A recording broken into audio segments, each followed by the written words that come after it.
As we all know, air travel is not without risks, unless you are Superman, who probably has not had time to read articles like this one.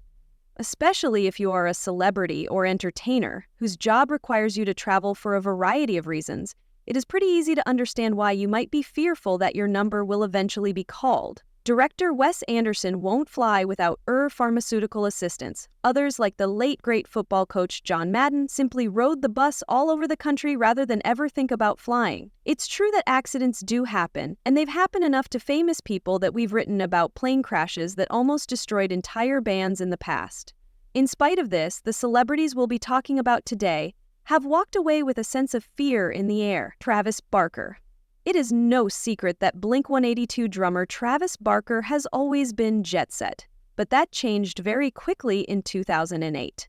After a recent stop in South Carolina, Barker, along with his good buddy Adam Goldstein, aka DJ AM, boarded a small plane heading for California in September of that year. Pilots were forced to attempt to bring down the aircraft after a tire blew out as they were lifting off. As a result, the plane burst through a fence, crossed a highway, and smashed into an embankment before exploding. In the crash, Goldstein and Barker emerged literally on fire as the only survivors. In addition to suffering burns to 2/3 of his body, he spent nearly 3 months in the hospital, underwent 27 surgeries, and received skin grafts. But his emotional and psychological recovery took much longer than his physical recovery. According to Men's Health, he suffered severe depression and PTSD after the crash and lost his friends. He recovered eventually, but he said in 2021, "There are a million things that can happen to me." He took a big step that year, onto a plane for the first time since the crash, and he asked himself, "Why should I still be afraid of airplanes?" Harrison Ford. In addition to being an aviator, Harrison Ford has been flying for decades. He obtained his pilot's license at 53 via Wide Open Country and has been flying ever since. It's a bit like Han Solo, though, that he's also a little reckless, and with all that jetting, he's had a few mishaps. I guess 2. That is, he's crashed his aircraft twice. Ford was forced to land a helicopter in a dry riverbed while practicing emergency crash landings in 1999, according to the BBC. While that may sound a bit odd, he made an emergency landing in his own vintage plane in 2015. He sustained some pretty serious injuries after the engine failed on an LL golf course in 2015. Hey, at least he got some good practice. He absolutely made the right decision not to attempt to reach the nearest airport, according to investigators. Also, cut him some slack, he's also employed his aviation skills in some truly awesome ways, including locating a lost Boy Scout in Yellowstone in 2001 via ABC News, commanding an airlift to help Haitians in 2010, and volunteering as a search and rescue pilot in Wyoming. Paula Abdul, although Paula Abdul has been in the public eye for almost a decade, for a while she seemed to disappear from the spotlight. Mid-show, she would explain the reason for her absence: a 1,992 plane crash in which she was involved, which resulted in more than a dozen surgeries and left her in constant pain for most of the decade via Yahoo News. Her frequent recounting of this story caused gossip websites, such as Jezebel, to start looking suspicious at Abdul. In the past, Abdul has given a variety of explanations for her chronic pain, including a 2005 People interview wherein she blamed it on a cheerleading accident as a teen, and there was no FAA record of Abdul's accident. Yet in her Yahoo interview, she simply hand-waved the accusations, telling Yahoo that, there are 7 other people that were on the plane. I don't really care what people think. And as of today, Lynyrd Skynyrd still has surviving members. It was just days after the release of their 5th album, Street Survivors, when Lynyrd Skynyrd's chartered plane ran out of fuel en route to a gig in Baton Rouge, Louisiana, in 1977, one of the worst tragedies in popular music history. According to Rolling Stone, the crash was brutal. Ronnie Van Zant, Steve Gaines, Cassie Gaines, and both pilots perished, along with road manager Dean Kilpatrick. It is estimated that 20 people survived the crash, including guitar players Alan Collins and Gary Rossington, bassist Leon Wilkeson, keyboardist Billy Powell, drummer Artemis Pyle, and singer Leslie Hawkins.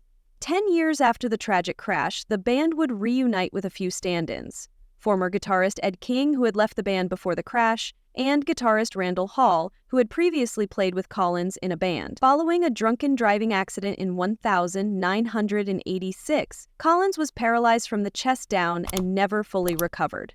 Kechi Okuchi was not yet a famous singer when her life permanently changed in 2005, but the fact that she later became one speaks volumes about her badassery. With her classmates, the Nigerian was traveling home from boarding school on a commercial airliner, as she was only 16. After takeoff, the plane encountered some rough turbulence, and shortly thereafter, Okuchi's memory fades.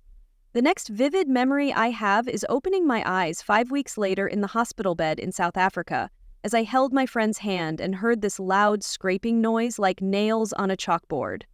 Despite being burnt nearly entirely, Okuchi was one of only 2 survivors of her flight. However, there was a peculiar silver lining. She woke up one day knowing songs she did not know before and suddenly could sing very well. As a result, she performed so well when she appeared on America's Got Talent in 2017 that she made it to the finals and started a new, much more fulfilling life.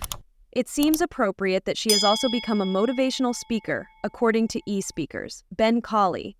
Another of music's most horrific aviation disasters occurred in the year 2000, and trumpeter Ben Colley was the only survivor. The Bar K's, the Memphis funk outfit that began as an in-house band for Stax Records, featured Colley's music.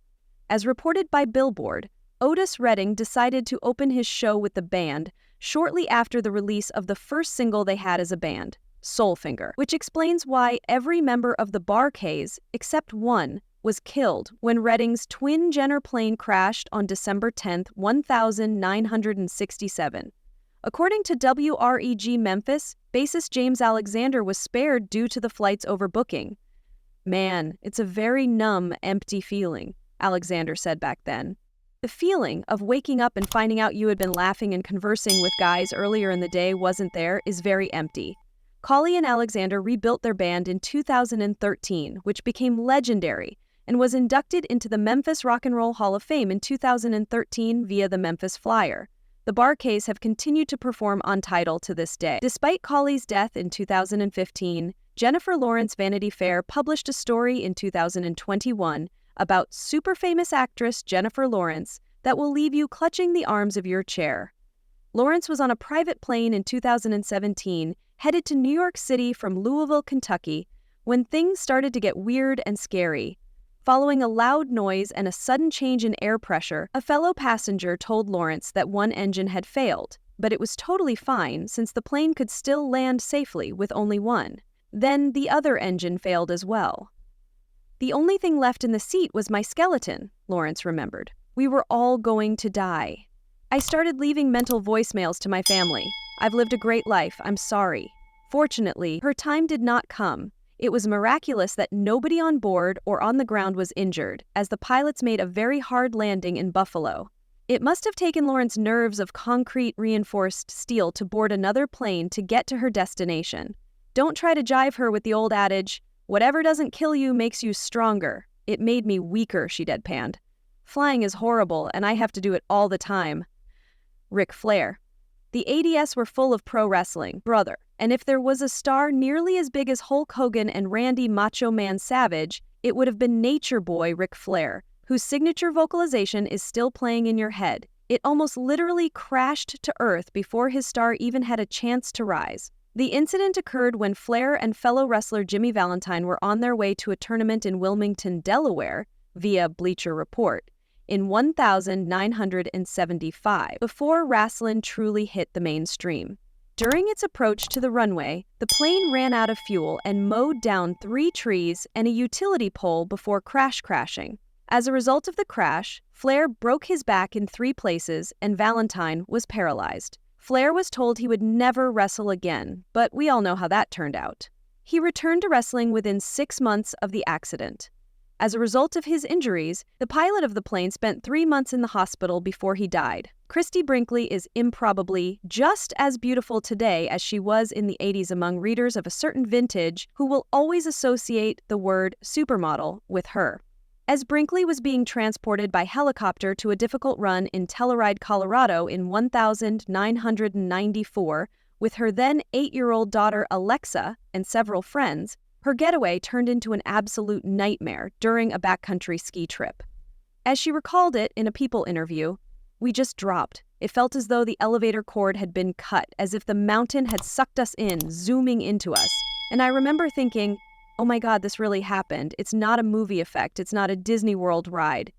Indeed, it wasn't. And the group ended up landing on a 128,000-foot peak in rough conditions. Unbelievably, nobody was killed, and the group was rescued by yet another helicopter, which must have been a little nerve-wracking, before finally having a hip replacement in 2021. Brinkley endured chronic pain for 26 years in one hip. A year earlier, she told her followers that, 12 years ago, the surgeon told me it needed to be replaced, but the surgery was intimidating.